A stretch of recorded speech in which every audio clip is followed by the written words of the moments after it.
Hello, YouTubers. It's Barbie J here. Welcome to my channel, June BLC. What's up, everybody? It's your girl Barbie J here with the recap and review of The Equalizer, Season 5, Episode 11, Taken. And y'all know what I'm going to say. Another good episode, another great episode, another wonderful episode. I just love Queen Latifah, and I just love the chemistry between her and Tori Kittles, and Lorraine Toussaint, which is Aunt Vi, and Leia Hayes de Leon, or is it Leia de Leon Hayes, which is Delilah. I just love their chemistry together in all of their scenes. And I mean, this show was put together with perfection. The cast is wonderful, even adding in Melody and Harry. Anywho, the synopsis for this episode reads: after a little boy disappears from a mall, McCall and a team track down the missing child. Aunt Vi and Captain Curtis clear the air about what happened during their ride along. And that actually made me so happy that they cleared the air. So before we get started, if you are new here or if you are returning and have not subscribed to this channel as of yet, please take a moment right now and hit that subscribe button. Then hit the notification bell so that it'll let you know every time I upload any new content to this channel. Then I ask that you hit that like button, which is a thumbs up button, write a comment and join our conversation, and then share the video because sharing is caring and you'd like to help assist this channel grow. Thank you. Anywho, this episode starts off with Robin and Delilah. They're in a mall shopping for a prom dress when a little 5-year-old boy that they were just talking to named Dylan went missing. The young boy's mother, Francine, is frantic and Robin is trying to calm her down. She provides her son's information to the mall manager, and then Robin goes over there and talks to him after they're done, and she tells him he needs to lock the mall down because she already feeling that something ain't right here. And he was like, who are you? She said, I'm just trying to help the mother. He said, with all due respect, I don't take no orders from you. She said, while we going back and forth, you want to be responsible for if something happened to this boy? Because he's saying, kids be missing every day. And I can see his side of it too. So she's like, I don't have time for your ego. I need to see those surveillance cameras now. So he takes her to see the surveillance cameras. And when she finds out is that they don't have enough cameras to cover every exit. There's a lot of blind spots and stuff. And she was like, what? And she was like, lock down this mall now. And he locked down the mall. And she said, now take me to all those blind spots so we could start looking for them. So as Robin and the manager are going through the different blind spots, she goes through this one and he's right behind her. And then there's a split. She said, you go this way, I'll go this way. And as she's hitting the boxes and looking in the garbage cans, she finds the powder blue shirt that the little boy had on. At this moment, she's turning around saying, oh my God, they changed his appearance. All of a sudden, the mother comes running in here. How in the heck did the mother know that Robin and that guy was down that blind spot, that tunnel, after they went through 2 doors? So that's the only thing that didn't make sense to me. I don't know why they had it go that way, but it didn't need to happen that way. She could have just came out and told her. So the mother sees her son's clothes in Robin's hands, and she's like, oh, no, no, no, no, somebody took my baby. And so Robin is holding her, and she tells the manager, call the police. And I'm shocked she even had to tell him that. But anyway, she gets back to Delilah and lets Delilah know that they don't think that the boy is anywhere on the property anymore, that she might as well go home and stuff. And she's like, no, Ma, I want to help. She's like, there's nothing you could do. She's like, Ma, I can't. She said, I could make flyers and hand them out, put his pictures on it. I could talk to my friends and put it on social media. She said, well, I stand corrected. Maybe there is something you could do to help.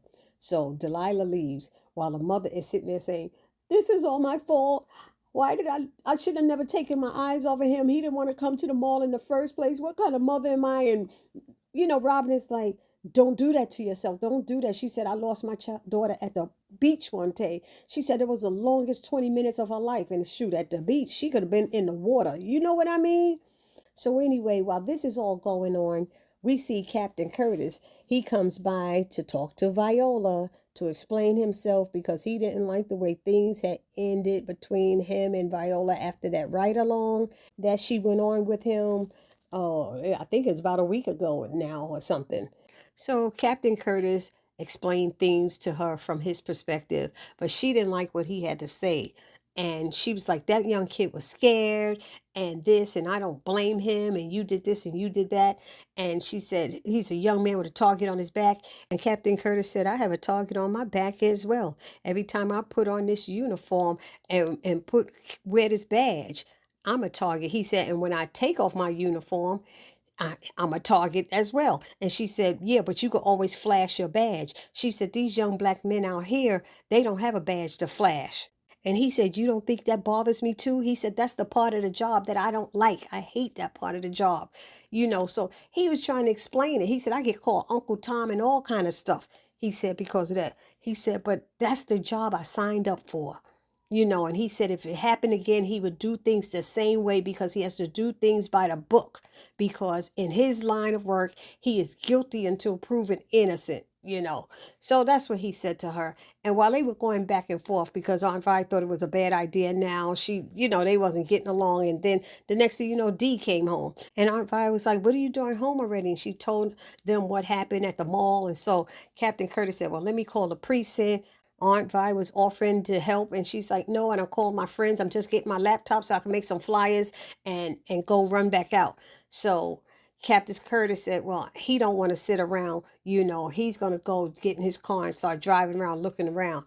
And Vi said, do you need an extra set of eyes? And he said it couldn't hurt. And she said, okay, we could fight later. And she got in the car. So meanwhile, back at the mall, we have Robin still with that mall manager, and she calls Harry and asks him to look into the system, check for surveillances about this little kid that's missing. So he's like, okay, he'll do that. And then the next thing you see is Dante arriving. I guess Robin called him as well to help out with this situation they're dealing with. And this was while she was in the process of comforting the mother, letting her know that we're going to find this boy. We're going to find him. I'm going to do everything in my power to bring him back to you. So, but when you make promises like that, that's rough. And the mother's crying, saying, okay, okay, honey, you made a promise like that and don't find that child. That mother gonna be cussing you out and pissed, blaming you when it's not your fault. You doing everything you can to help. You know what I mean? But back to Dante. He said his precinct put in an Amber Alert and that they're going to check the tip line because you know how sometimes people call and give tips saying, we saw that little boy over here, there, whatever. So now Harry calls Robin and he tells her that they noticed some guy taking video of kids at least 2 different times during the week in the mall, and she's like, what? And so she's telling him to run his face through facial recognition and get back to her, with the information. But also he said, we're running out of time because they know after 3 hours, the chance of finding that child again is very slim and it's already been 30 minutes. So Harry calls Robin back and tells her that the guy's name is Carl Vega and that he lives 2 miles away from the mall and that they pinged his phone and found out that he's hanging out at a park. So Robin and Marcus head out towards that park. And when they see the guy, he's videotaping again. And he starts running when he see them coming towards him. And so Dante gives chase. He grabs him and they fall to the ground. And he goes, where's the boy? Where's Dylan? And Carl tells him, you got the wrong guy. He said, then why'd you run? He said, I thought you were the cops. He said, they don't want me to do what I be doing. So they're like, yeah, because what you're doing is sick. He said, no, you're wrong. He said, I'm filming the adults. I'm looking to see if any of them do anything crazy or out of whack or whatever it is. And they didn't believe him at first. But then Dante checked his phone and he said he's right. All of the videos are of the adults. He said, well, why is the cops after you then? He said, because the other week he stopped some man from grabbing a little girl and the cops didn't come quick enough. So he tried to do it and he almost got shot. And Dante said, yeah, cops don't tend to like civilians getting involved and stuff. And I was like, Robin kind of made a face and looked away. I was like, oh my God, because that's what she did. And that's how he and she met. You know what I mean? So anyway, the guy was like, I don't care what happens to me. I'm not going to let some perv take this a child ever. He said, I'm not going to let them go through what and then he stopped. And then that's when they realized that he was a victim as a child, I guess, as well. And Robin said, you're an abuse survivor. He said, That's what drives me, but I don't let it define me. So Dante asks him, what does he do with the videos? And he explains. And then Robin said, well, can you send me the videos from earlier today at the mall? Maybe you saw something that their cameras didn't catch and it could help me. And so he sent them the videos. Meanwhile, at the mall, Delilah and her friends are handing out flyers and asking people if they seen this child or whatever. And lo and behold, one lady named Alita believes she saw Dylan being taken away in a parking garage.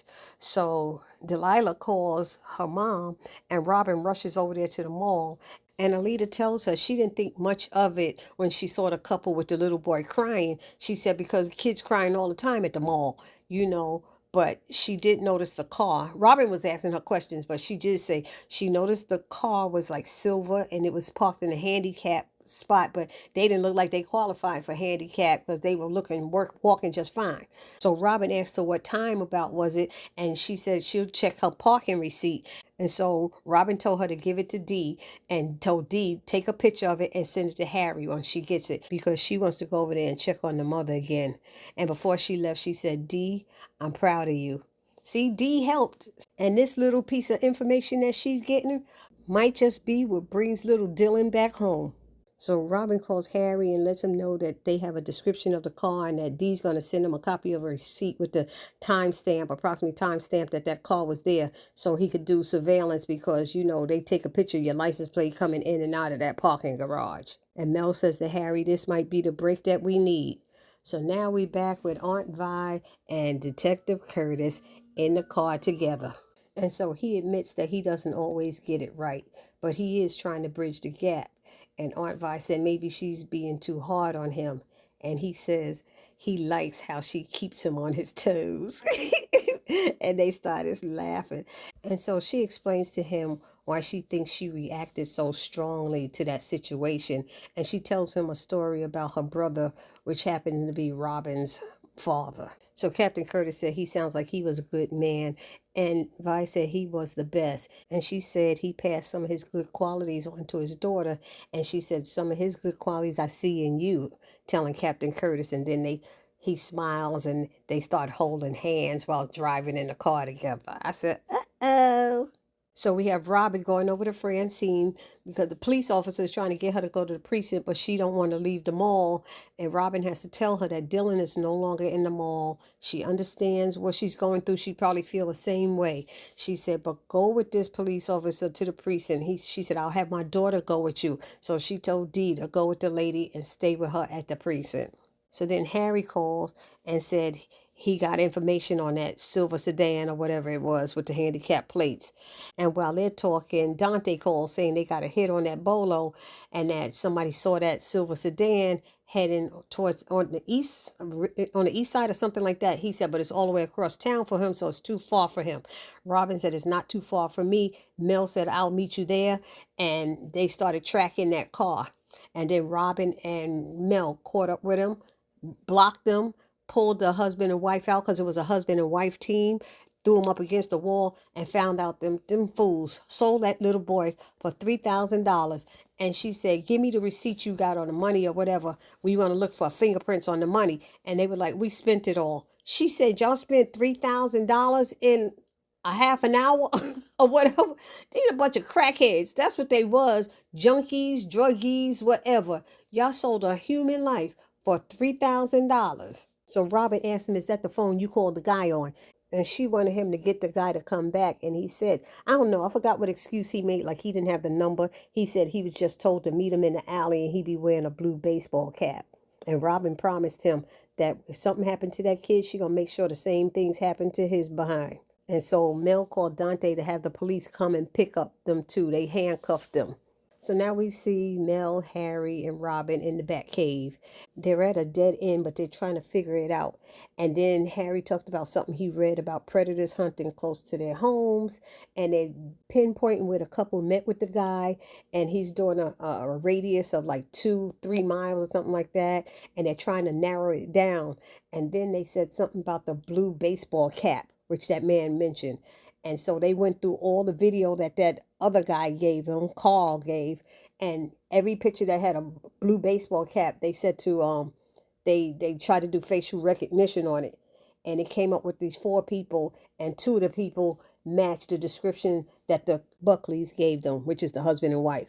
So Robin said, look, we'll take Jerome and we'll send Craig to Dante. And they split up and went looking to see if they could find this kid. Well, lo and behold, when Robin and them got to the apartment, they can hear it sound like a child's voice. And then they realized that there was cameras in there, so the person knew that they were in the house. So then next thing they know, they smelled smoke. They went upstairs. They tried to break down a door. They finally got through to the door, found little Dylan. Yay! They found Dylan. And Robin tells Mel to take him out while she checks the other rooms to make sure there's no other kids there. And then she finds the guy Jerome. He done took a bunch of pills trying to kill himself, because he got an illness, as he put it, or whatever. And Robin said, you ain't getting away with it like that, you little punk. She put something down his throat, made him throw up and stuff. All the pills came out. And he said, why did you do that? I'm ready to die. She said, it's not your choice. She said, and I believe in prison justice. And so now we have Robin bringing Dylan to the precinct, and Dylan yells, Mommy!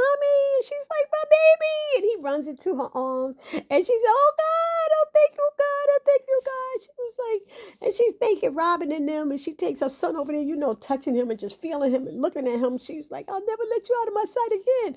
And Mel is like, I don't know how y'all do it. And Robin was like, I don't know what I would have done if we didn't bring that kid back home.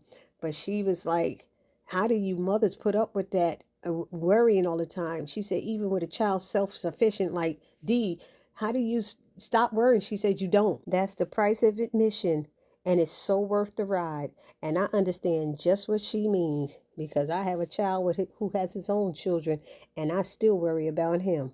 So Mel hugs Robin and says she got to go. She promised to let Harry know as soon as Dylan was back with his mother. And Robin said, please make sure you let Harry know how happy he made this mother today. Because if it wasn't for Harry's freaky skills, honey, poor little Dylan, who knows what would have happened to him. So Dante comes over to Robin now and said, so thanks to you, the good guys won, And she said, for now. But she told him there's no line she wouldn't cross to keep her family safe. And he looked at her and kissed her on her forehead. And then she placed her head on his chest and he just held her. Aw, shooky now.